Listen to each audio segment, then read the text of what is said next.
Welcome to the Hotbreak Beer and Brewing Podcast, your go-to pint of beer wisdom, wit, and wonder. I'm your host, Ben Holm, joined by the legendary Andrew Ziegler, where every week we tap into the frothy world of brewing. From the malty depths of the darkest stouts to the hoppy heights of IPAs, we've got your brew news covered. So expect the unexpected as we bring you exclusive interviews with brewing pioneers, side-splitting tales from behind the bar, and answers to your most frequent fermented questions. So pull up a stool, pour yourself a cold one, and let's get the kegs rolling, because it's always beer 30 on the Hotbreak. Attention! Vacation's over, and from now on, you will brew when you please, and the first and last words out of your little brewer's mouth will be, I need a beer. Capiche? Sir, yes, sir! If you ladies leave my store, if you survive my special brewers unit training, you will be a home brewer. You will be a minister of beer, ever praying for more beer. Do I make myself clear? Sir, yes, sir! Learn to brew with Northwest Brewer Supply. Classes are available today at nwbrewers.com. Welcome to the Hotbreak, a beer and brewing podcast brought to you by myself. I'm Ben Holm, and with me today is Andrew Ziegler. We're here. And this is the inaugural episode, the very first in what we hope to be something kind of special. At least special for us. We're going to enjoy doing it. If you enjoy it, well, then that's a good bonus. We're starting things out today with a little segment we're going to call Beer 30. We're going to do this every week. We're going to crack open a cold one. We're going to talk about the beer, and we'll get going.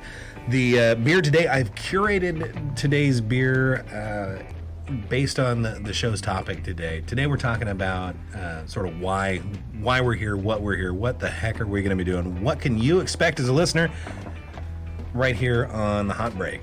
So today it's a brown bag beer. You can hear the bag. Probably edit that out.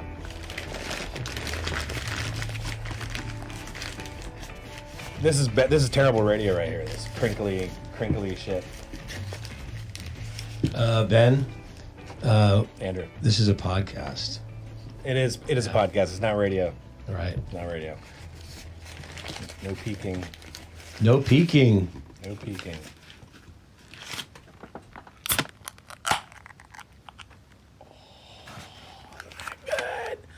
Wasn't that good? Here you go, sir. One for you. Oh, one? A whole one. We're on air. We're on air for a couple fucking minutes. All right. This is the way to drink Only beer, brown too. One, yeah. Right in a brown paper Brown bag. Keeps it cold, see? Who needs a koozie? You just get a brown paper bag. And it holds it up. Oh, that's good. So, this... I'm gonna lay this one out. This beer is the reason I'm sitting here right now talking to you. This is that one beer for me. When I teach a beer class, I always ask the same question, and I ask people, what was that one beer? The one that cleanly divided beer into two camps. And I'm not talking light beers versus dark beers or ales versus lagers. I'm talking about the one beer that forever changed your outlook on beer and cleanly divided and drew the line between every beer you'd ever drank and every beer you would drink from that moment on. This is that beer for me. And I would not be surprised if 40% of our listeners have the same opinion. This is the beer. So cheers. This is Beer 30 on the Hotbreak. Cheers, Beer 30.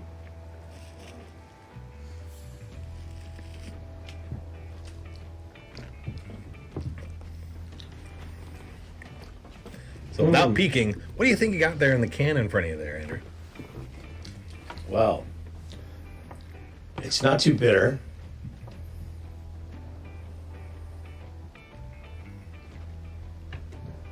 I would call it a pale ale. It's almost Cascade, probably Cascade hops. And I almost think Sierra Nevada. Sierra Nevada Pale Ale. The Pale Ale. In a from big Sierra can. Sierra Nevada's Pale Ale in a big can. This was probably one of my first as well. Where were Yeah. you when you? I mean, I can remember where I was when I first had this beer. I can't. I can't. The '80s were a long time ago. Oh, I wasn't even. I was the just 80s? Well, brewery came out in like '83, Yeah. early '80s. So they've been around for a bit. The '80s, I wasn't of legal drinking age, so No. I could not have participated. I would not drink this beer till like 1999, when I was legal. Wow. But somebody had this at a barbecue, and then a keg of it, a keg at a barbecue that was not full of Coors was amazing. That is amazing. And I drank this beer and it completely blew my mind. I drank a lot of it for a host of reasons. Notwithstanding, this beer just tasted better than anything I'd ever put in my mouth. Yep. It is mother's It was new. Yeah. It was different, and it was good. Oh, so It was good. good. So good. So I'm here today talking to you folks because of this beer. This beer changed the trajectory of all the beers I was ever going to drink. Yep. Good, bad, or indifferent. Like, Inspiration to make good beer. this is the way. Sierra Nevada Pale Ale.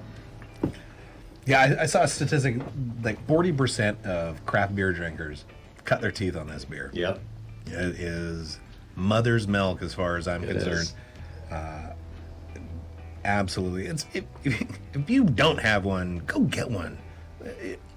You owe it to yourself. Yeah. It's a really good beer. Revisit your favorite first beer. A trip down memory lane. Yep. You're old enough now to have some nostalgia. You can have some nostalgia for this beer. It is great stuff. Yeah, the Chico, California, Sierra Nevada Pale Ale, they're like the third largest independently owned brewery in the country. Yep. I think they have a hop farm. They've got a hop farm. They got a plant in North Carolina. Yep. Bi-coastal distribution, and independent, still independently owned, which is awesome. Yes. We need a big beer company that's independent. Yeah, It's not corporate owned. yeah. Part of I a don't know what conglomerate. their current stats on production are, but they're still, they're probably still doing in a year what Budweiser can produce in 3 days? 10 minutes. Yeah. they got some big tanks out there. Glad you're enjoying that, Andrew. Interesting. That was the first one for you. That's cool. Yep. That's really cool. Oh, it wasn't my very first craft beer. I think my very first craft beer was Alaskan brown. I think it's a brown trout. Not the amber. No, I think it's a brown. It's Alaskan brown. That's not moose drool. That's from Montana. Alaskan brown is. Ask me these technical questions. I know. I need all this information in front of me so I can rattle it off. Right? Here's some papers ruffling. Yeah, we don't just satisfy going to the notes. our listeners. That's right. Well, folks, Hey, we'll edit those parts in. absolutely. We'll put all the appropriate amount of paper shuffling Right. in post production. Yeah. That'll be great.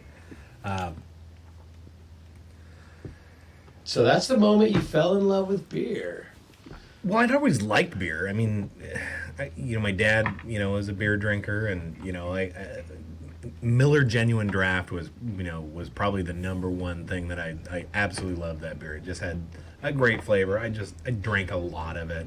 That was my first drunk. Yeah, until college happened. In college, it was Bud Light for its like $1, $18 18 packs or something. Right. You could fit 4 of them on 2 under each arm and 2 in each, one in each hand. If you tried hard enough, Yeah. you could probably go to 6.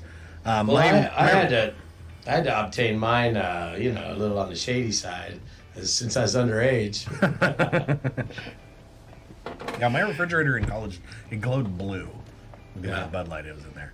Wow. Yeah, it's an embarrassing amount of Bud Light, I think. Looking back out of it. Bud Light. Bud Light, yeah. But this beer, holy crap. change that. I would go on to start drinking. I would start drinking a lot of this beer along with Henry Weinhardt's. Remember them? Blue Boar and Private Reserve. Yep. Those were fantastic beers. I used to get Henry Weinhardt's 12-pack Private Reserve, $4.99. Oh my God! At the local liquor store, about half hour from my house. What a great deal. Or half mile from my house. Yeah, miss that beer. That was great. That's a great, like middle of the road, good light beer, craft light beer. Yeah, that Private Reserve was fantastic. The Blue Boar Pale on that one was stupidly crushable. Really liked that beer. Then I would drink a lot of Alaskan Amber and Moose Drool. I'd had several of that. New Belgian came out. Oh yeah, Fat Tire. Oh boy, yeah. Drank a lot of that beer. So I've been drinking too much for too long. Really. And then until Stone Brewing, that one hit the scene, and that was the very first IPA. It was the arrogant bastard. Yeah. Arrogant bastard. That was like, it hits you in the face. It hits you twice in the face. Yeah. And I became an IPA hophead at that point. I've broadened my horizons since then. I'm thankful for that. I still enjoy IPAs, but not nearly as often as I used to. I think I was pretty exclusive in my drinking habits for a long time.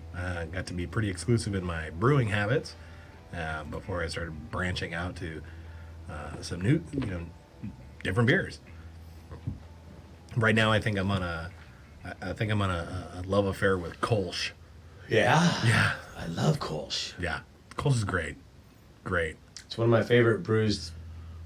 Easy drinking. For those who don't know, Kolsch is sort of like it's a German lawnmower beer. Yeah, it's lagerish style. Lagerish. Yeah. In fact, it was invented to compete with these new pale lagers that were hitting the scene, and a bunch of cranky old brewers in Cologne got together and said, no, we cannot make beer with this lager yeast, this bottom yeast, and I think they put a lot of stink in that when they call it bottom yeast, bottom fermenting lager yeast. So I think it's kind of a protest beer. Probably do a show on that one coming up before too long. I know where to get some good Kolsch beer too. I think I know where you're going with that. Do tell. Oh, Chuckanut Brewing. Chuckanut Brewing. Yes. Can't go wrong. They do have a fantastic Kolsch. Their Kolsch won gold medal at the Great American World Beer Cup. World Beer Cup, yeah. Yeah, World Beer Cup gold medal back-to-back in 2017 and 2018, beating the Germans at their own game. It is the best. So good. Mine's second best. I'm not going to lie. I got a pretty good recipe. I will drink the heck out of that beer. I'm biased, but that don't make me wrong. It's pretty good stuff. Yeah, when I was in Mexico, I could never get a hold of that strain. It was a little difficult to get a hold of yeast and ingredients there, but we'll save that for another podcast too. There's a lot to talk about. Yeah. Well, that is Beer 30, folks. Hope you enjoyed it. We're going to take a little bit of break. We're going to go pay some bills, and we'll be back in a flash. All right.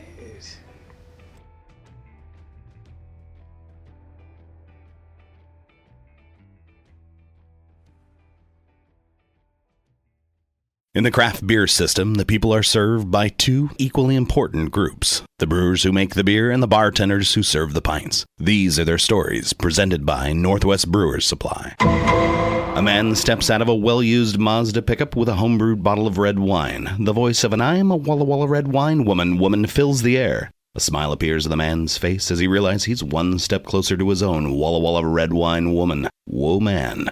All thanks to Northwest Brewers Supply. Welcome back to the Hotbreak. Thanks for sticking around.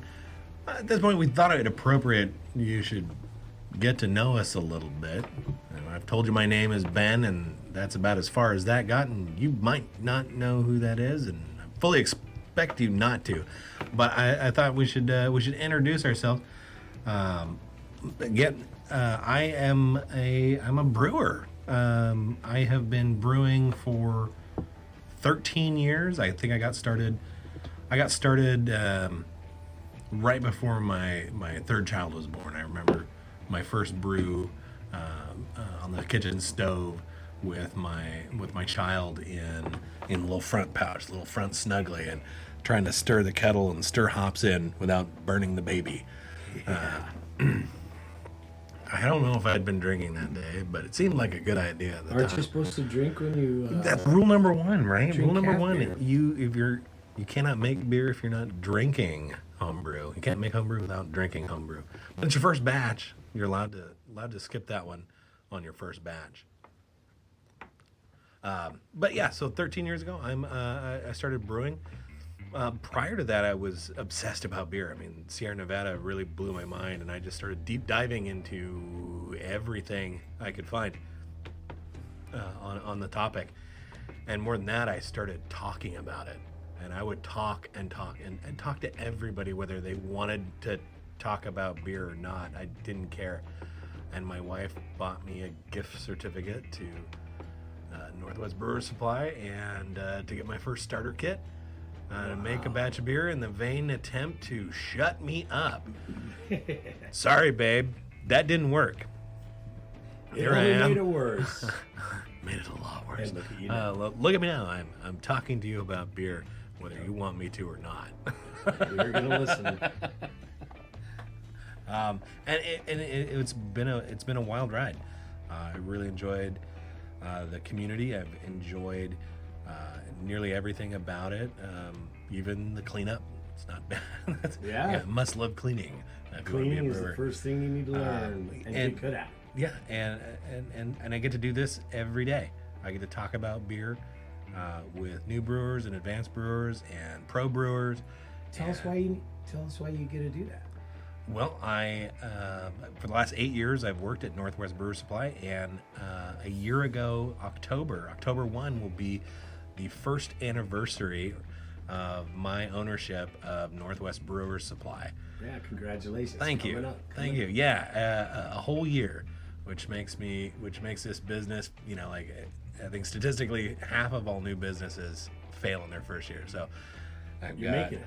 I got 6 more days. 6 more days. If I can hold on for 6 more days, You will. It'll be a year, and I'll be 50% ahead of the curve. So I'm really excited about that. I started writing the marketing content for the brew shop 5 years ago, and I just started plunking down on the keyboard, trying to do this content marketing kind of angle that's been so good to everybody. So I just started writing about beer, and it turns out I really, really like writing about beer. I like talking about beer, I like drinking beer, I like making beer. So this seems like the natural evolution. So thanks for sticking around. Yeah. What about you, Andrew? How'd you get started in all this? Well, 1995, my wife and I lived on St. Croix, the Virgin Islands. And for my birthday, she mail ordered a homebrew kit right out to the St. island. Croix. Yep, St. Croix. So I ventured into the wonderful world of homebrewing in a place where you couldn't get malt, you couldn't get yeast, you couldn't get anything. I had to mail order it. 1995. That's True. a different animal in 1995. True mail order. Yeah, it was good. From a catalog that you had to flip through pages. Yes, sir. No search bar. And I don't think we could order on the internet. No, I don't think It was none of that was there. It was a 1-800 number. You had to phone it in Yeah. with Yeah. an operator on the other line. Yeah, I can thank my first wife, my baby mama. We had Noah, who's my first son, and my first batch of beer was probably when he was 10 months old. Wow. Do you remember what that beer was? Similar to you. I cannot. It was probably like an amber. It was probably an amber beer. The basic amber. Yep. the basic amber. And then I do remember my second one. It was supposed to be like a brown, amber brown, but something happened with the yeast that it kind of had a flaw. It was champagne-y. And it was actually pretty good. I mean, for my own beer, my second batch. You're married to them. Yeah. They're like other kids. Yep. Yeah. And I did have a kegerator. You had a kegerator at batch 2? Well, I guess. No, I didn't. No, you didn't. No. Okay. I had a little short keg, and it would fit in the bottom of the fridge sideways. Oh, jeez.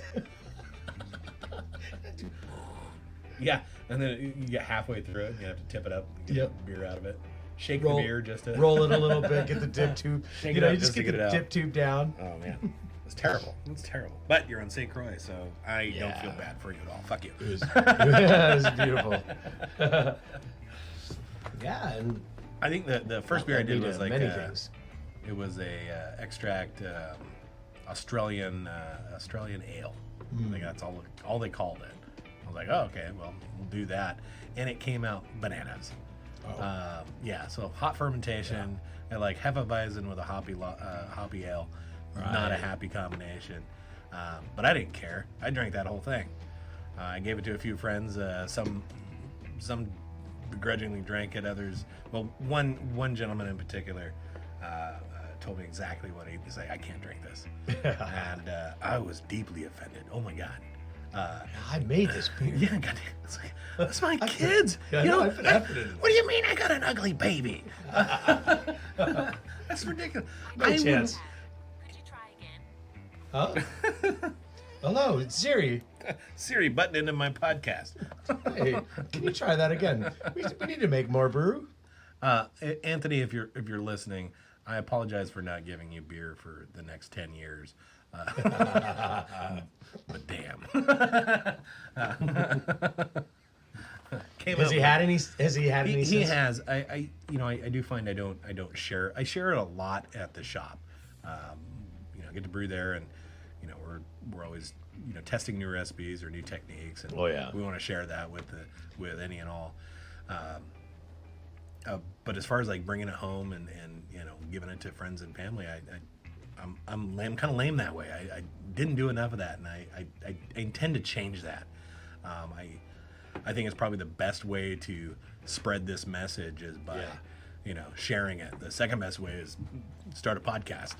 Yeah. You know what I used to do? I used to brew the beer, and I'd put them in the 20s, and I'd have a couple different ones, and I'd send them to my family back in Ship Phoenix. them, yeah. Yeah, and they would have a beer night, and they'd go through it. They even wrote me notes about all of them. Oh, that's awesome. I'm like, That's wow, awesome. They really got into it. They loved it. That's cool. But then I sent them to them again, like another batch, and I think UPS actually dropped it, and it broke one of the bottles because I didn't package it.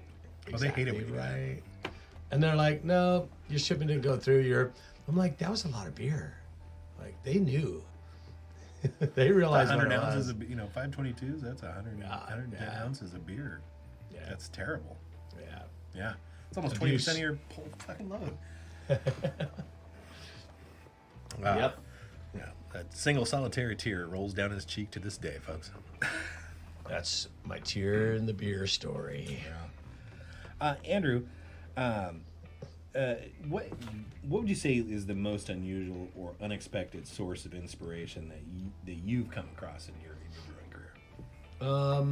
The unexpected source was a peanut butter stout Yeah, what was it? for creativity. When I was in Mexico at my brewery there, people came in and asked me for a peanut butter stout, and I went and researched to make my own beer. And that was kind of a weird peanut butter stout to give you inspiration to make your own beer. And I made a beer from it, and people loved it. Oh my God, it was one of my staples. Oh, wow. I make it all the time. That's cool. And it wasn't a peanut butter stout. Stout does not get enough airplay. It wasn't a stout. It was a peanut butter beer. It was a peanut butter beer, but not a stout. You're right. What was the base on that? It was a peanut butter blonde. Because I always felt like those flavors were fighting in my mouth. The charry chocolate roastedness compared to this roasted peanut. So I got the roast from the barley, roast from the peanut. Both those roast flavors are just having a fight in my mouth. I'm like, whoa. Who's gonna win? Yeah. So I was like, you know what? I'm gonna do something different. Bam. Put in a blonde beer. Killer. Oh, it tastes like peanut. Yeah. Oh yeah. Nice. Too bad you didn't bring any with you, did you? Oh, I could come to the shop and make some. There you go. Yeah. You know where Something. Yeah. Burlington. Heck yeah. Come on down. We'll fire up the kettle. Yeah. How about a shout Probably out to get some Burlington? work. I'll probably get some work done that day too. But, How about a shout out to Burlington, Washington? Burlington, Washington. How the heck are you? I hope you're having a good time out there. If you're listening to us from our hometown, we sure appreciate you. We love it. We're in Burlington, Washington, folks. Skagit County, Burlington, Washington. That's the state. If we reach as far as the DC area, we'll want to differentiate. That's Washington State, not DC. Yeah, I love it out here. I don't know if I travel, but I love coming home too. Oh, it's beautiful here. Weather's better. The weather's mild. It is bugs, mild. and the bugs are small. I Yeah. can't say that for a lot of places. No. My dad lives in Arizona, and apparently they have like 18 different species of hornet. And Yes. I quit looking it up after that point. I'm And like, nope. scorpions. Yeah, no, that's a different. Centipedes, millipedes, Gila monsters, huge spiders, black widow spiders. Gnarly. Oh, that's where I'm from. Arizona, that's Arizona. right, that's right. Born and raised in Phoenix, Arizona. So I know the desert, and I know the beautiful wilderness of God. lovely state. The evergreen, yeah, I really love it. The mountains and rivers and lakes, and then the coast is right there. Nothing wrong with that. Nothing wrong with that at all. Ski to sea. Yeah, Yep. get on a wetsuit. I guess you can surf in a few spots, but Right. not my jam. Put on a wetsuit and I know what a sausage feels like.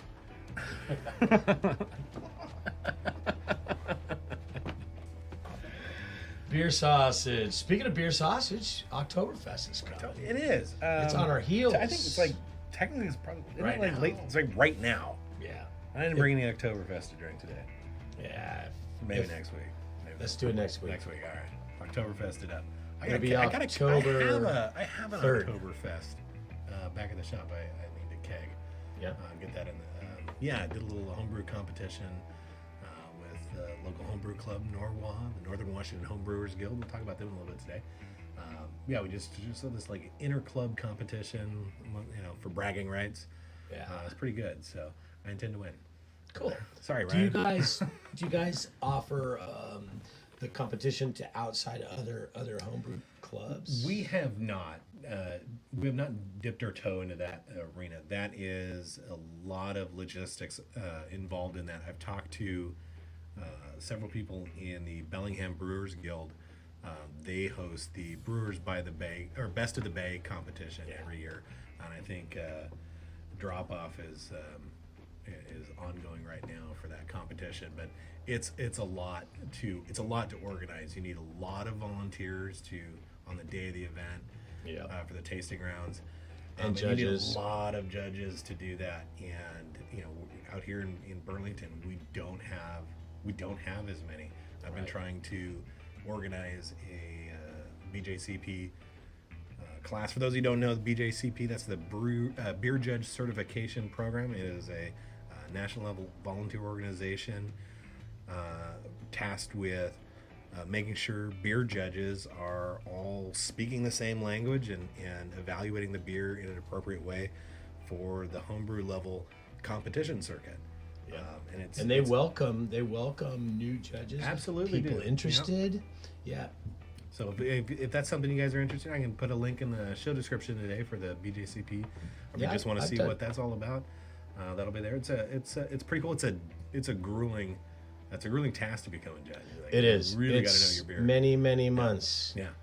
I have been sort of home studying, and it's taken a long time. Yeah, I took the course in the late 90s I belong to a homebrew club in Phoenix called Brewmeisters Anonymous, and we did that. Yeah, we met every week, 8 months. Oof. Yeah. Oof. Yeah. It went through the whole process. 100 different styles you've got to be able to differentiate on. It's amazing. You got to know them.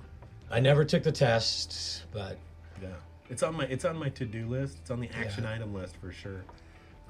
That and the Cicerone program. I mean, I don't know if I want to be a beer judge. I certainly want to know about it, how to do it. Yeah. You know, I went through the course. I mean, I've done a lot of education on that, but I never took the test. But I'm never going to be a judge either. I don't think. You know. Yeah. I'm just, Well, you better. Like, if I start doing a big competition for the public, all right. Yeah. I'm going to give you plenty of warning. Talk me into it. Maybe I'll have to Talk you into this. change my mind. I said, hey, Andrew, want to start a podcast? All right. Let's do it. I was like, all right. And now look at it. Yeah. Sitting here in your spare bedroom with some microphones and equipment I can't pronounce. Everything new, nice, Fancy. fancy. Good way to go broke, kids. In the home brewing system, one question is asked more than any other. In Burlington, the dedicated brewers who answer this question are members of an elite squad known as the Special Brewers Unit. These are their stories. Mazda Man, why homebrew your own beer? Bogeys suck.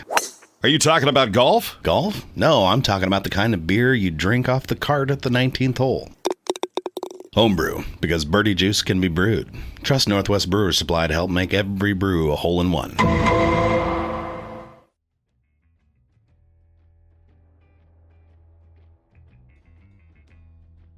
What are some of the most exciting brewing trends that you know of today? I mean, with owning the homebrew shop, you have multiple people coming in. Sure. Brewers of different levels. What are the new trends that these guys are looking at? So on the national like beer consumption track, lagers, light American lager has definitely made a resurgence in the craft sector.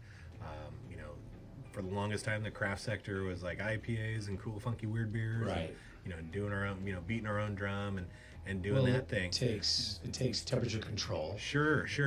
There have been a host of developments in that space. A lot of craft beer operations, they didn't have, say, like dedicated lager programs. You know, our good friends out of Chuckanut Brewing, they built it from the ground up to do lagers, requiring, tighter temperature controls, longer fermentation timelines, longer conditioning timelines, and so they're tying up tanks with their lager program and making a killing doing it. But some of your smaller like 7-barrel brew houses were not capable to do that. So some of this resurgence, there's yeast strains like the American Lager strain from Yeast 2112 American Lager is that steam beer strain, the same strain that Fritz Maytag started doing for Anchor Brewing back in the day. It is that steam beer is like a lager-like beer brewed at ale temperatures. Yeah. So I think a lot of the craft scene does maybe a mock lager, not strictly. Same with right. Kolsch, like Yep. we were talking about Right. earlier. Yeah. And I think they're coming along. There's some cool Kvike strains, which are traditionally a Norwegian funeral beer. Like they're fast acting. I love that. It's a very cool strain. There's some of them that'll ferment out in 3 days at 90 degrees. Oh my They're God, super super fast. clean and oh my God. I brewed before. You sit in there, you come in that night, it's like, like whoa. That strain breaks all the rules.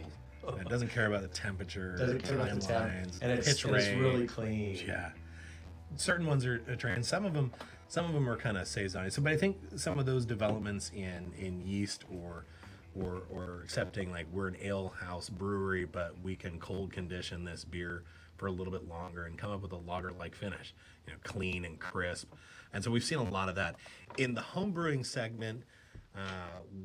There is still quite a bit of interest in hazy IPAs, the New England IPA style, and IPA still seems to reign supreme.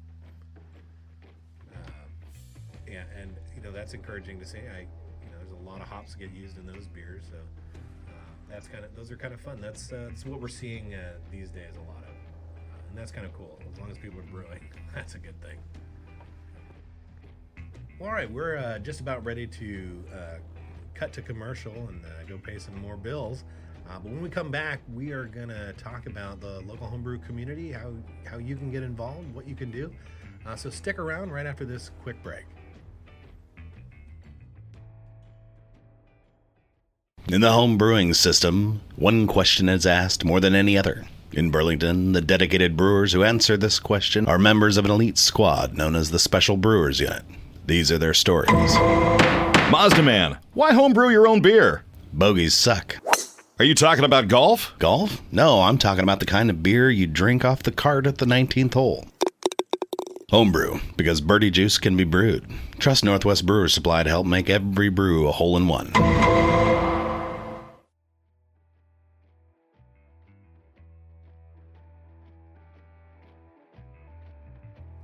Welcome back to the Hotbreak Beer and Brewing Podcast. And we are going to take a look at the home brewing community right here in Northwest Washington. We're going to take a look at some fantastic homebrew clubs right here in the area that you can be a part of. Yep. Whatcom County has the Bellingham Brewers Club, or Bellingham Home Brewers Club, sorry. They meet monthly on the second Thursday from 6 to 9. And ever-evolving locations. Most details are found at BellinghamHomebrewersGuild.org. Don't miss the annual Best of the Bay competition, where homebrewers can enter their fine wares and compete for the best of the Bay. Oh, yeah. And don't worry, folks, if you're listening and you can't write that fast, we're going to include links to all this information in the show notes today. Right here in Skagit County, we do have the Northern Washington Homebrewers Guild, or NORWA for short. I've been in that organization for 11 years. We meet on the second Sunday from 2 to 4 p.m. at Northwest Brewers Supply right here in Burlington. You can check them out on Facebook page, facebook.com/NORWA Homebrewers for more information. All right, to the south of us in Snohomish County, the Stilly Mashers meet every third Wednesday at 6 p.m. at In the Shadow Brewing. In the Shadow Brewing is located at 19731 Old Burn Road in Arlington.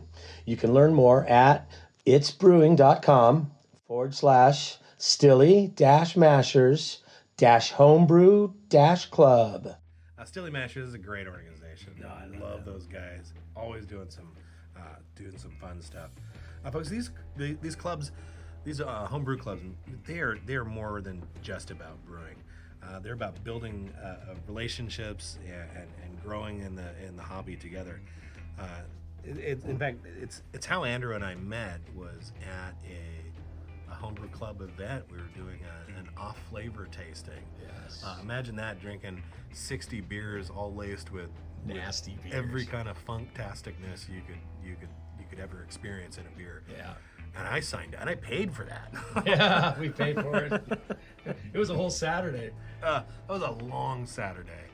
I've done that tasting panel now. I'm in the third round of it, and we no longer do a full all day tasting. That is brutal. There's some funky stuff that can happen in your beer. And yeah, you can learn all about it by joining a homebrew club. But yeah, that's where we met, and we used to get together. We got to do a live brewing competition out at North Sound Brewing. That was the stainless kettle competition. Remember those days? It was kind of an Iron Chef style competition. Load up all your beer gear and go brew on the patio. Yep, With, you were secret doing ingredients. ingredients. Yeah. Funny. I remember. I think it was the first one I competed in. I was brewing I wanted to brew a Cascadia Dark Ale, or Black IPA as some folks call that, and I inadvertently left the fire on the mash tun, and cooked the mash Didn't quite boil, but man, it was driving me crazy. I couldn't figure out why my mash temperatures kept climbing. Sure as shit, the flame was still on. I had to start the whole mash over, grind up a new batch of grains and dough it. And I ended up being the last person to leave. Like everybody else was like, "All right, we're out of here. Bye." For my troubles, I did go on to win the first place at the People's Choice Award. Everybody loved that beer. Where's that trophy at? That trophy has been retired. It is in my possession. Is it? Yep. It got pretty dinged up, and Kurt out at Northtown, they don't do the stainless kettle competition anymore. And so we retired that trophy. My name's on there. It is too. I get to look at that all the time. Yeah, that's cool. Yeah, so it's in my. I've got the OG. I'll have to bring that in that one. I'm so glad. Yeah. Very cool. You got it. Yeah, that's fun. These homebrew communities are about people. They do parties. We have the 50-60 homebrew. The club rally. Oh, that's amazing. That's the best thing. Yeah, that's everybody from the state gets together. Yeah, we're talking like upwards of 20 homebrew clubs with, on average, 8 beers per tent, each, like arranged in a big U. You know, it's like every other beer festival you've probably ever been to, except there's no bros. Anybody knows Mike Joy? Mark Joy would start the suicide run or whatever it was. The Blendathon suicide run. Mark Joy challenged himself to drink every beer at the festival that was left at 11 p.m. And I went and I almost made it. I think I dropped out a few tenths. My liver. Before the end. My liver can't handle that. Woo! They are about community. I remember during the pandemic, Norwa we couldn't meet, so we were trying Zoom meetings, and you know how personal Zoom meetings can be. But we organized a beer drop at Northwest Brewer Supply, and you could come in, get your next batch of beer, and leave something for the community, and sort of like need a beer, take a beer kind of thing. Right. So everybody still got to share their beers safely from a distance, and just those little meetings and being part of that little community was fantastic during the pandemic. So tell me, was the homebrew show? Was the homebrew shut down? We were because we were in food sales. We stayed open during the pandemic, and I stood in front of the grain mill for 8 hours a day.